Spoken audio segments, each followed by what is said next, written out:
டேய் இங்க வாடா. என்ன டேயா? டேய் முருகன் வந்திருக்கேன்டா. ஆத்தி முருகனா? ஆத்தி முருகன் இல்லடா, அப்ப முருகன். அது இருக்கட்டும் முருகா, நான் உன்னை தேடி கோயில் கோயிலா அலைஞ்சு வேலை கொடுன்னு வேண்டிக்கிட்டு இருக்கேன். நீ இங்க வீட்டுல வந்து உட்காந்துக்கிட்டு இருக்க. நான் வரலடா, நீ என்ன வர வச்சுட்ட. நான் வர வச்சனா? ஏண்டா என்ன பார்க்க வரும்போதெல்லாம் வேலை கொடுன்னு வேண்டியே. உனக்கு என்ன வேலை தெரியும்? எனக்கு என்ன வேலை தெரியும்னு உனக்கு தெரியாதா முருகா? சமையல் வேலை தெரியும்.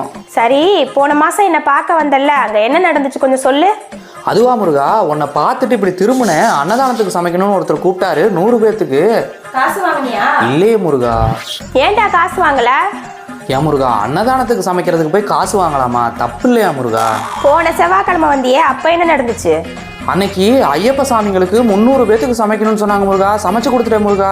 அதுக்காச்சும் காசு வாங்கினியா? அன்னதானத்துக்கே காசு வாங்கல, ஐயப்பனுக்கு வாங்கலாமா முருகா? தப்பு இல்லையா முருகா?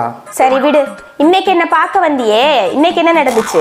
தெரிஞ்சு போச்சு முருகா நீ எதுக்கு வந்திருக்குன்னு. இன்னைக்கு உன் கோயிலுக்கு சமைக்கணும்னு சொன்னாங்க. 500 பேத்துக்கு சமைக்கணுமா? காசு வாங்குவியா? என்ன முருகா சோதிக்கிறியா? ஐயப்பனுக்கே வாங்கல, என் அப்ப முருகனுக்கு வாங்குவானா? எப்படியாச்சும் எனக்கு ஒரு வேலை மட்டும் வாங்கி கொடுத்துரு முருகா. ரொம்ப கஷ்டமா இருக்கு முருகா.